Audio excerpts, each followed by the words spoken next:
Boundary Stream Mainland Island is one of 6 mainland islands in New Zealand.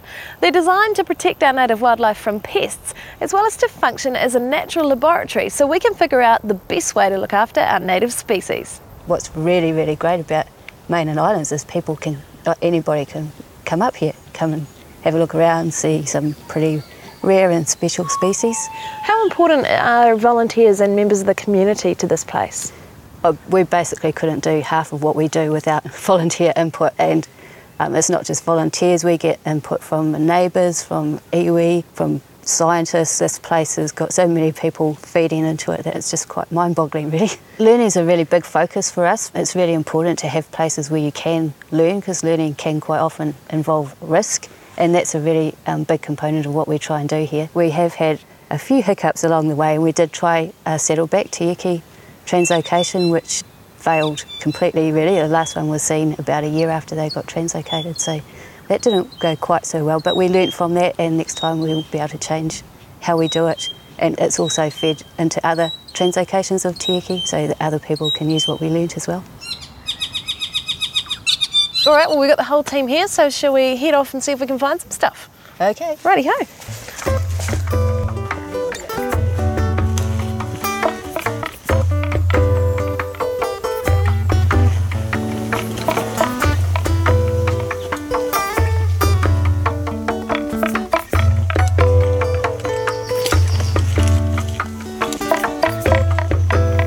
What were you doing up the tree there?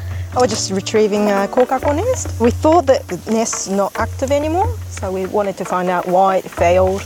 And yeah, it's in this bag. Should we take a look at it? Yeah. So how do you know that it's failed? Well, we didn't see any birds going into the nest for a couple of days. Often if eggs been eaten by rats, there's rat droppings on the nest, or eggshells or something. They can't really see anything, or the parents never laid an egg. So have you always had a head for heights? I'm actually quite scared of height, but I'm trying to overcome my fear.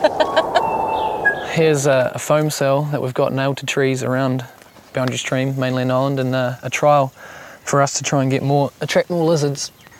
Right, so these are... Forest gecko. They're kind of the climbers of the gecko world, are they? They are. We'll have a look at the skink and have a look at the comparison of the two. Skinks have smoother skin rather than a scalier skin like the geckos. They also generally live on the ground under small objects, and they can burrow quite well as well.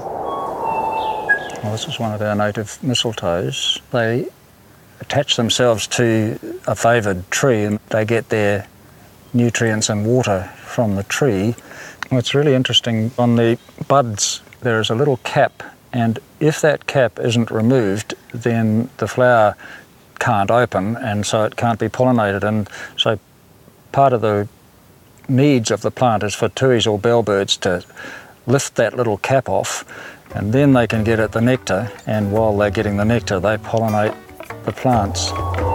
Although New Zealanders have had great success with protecting our native wildlife on offshore predator-free islands, the challenge for the future is learning how to look after it on the mainland. Places like Boundary Stream lead the way with know-how and inspire those wanting to create their own community conservation project.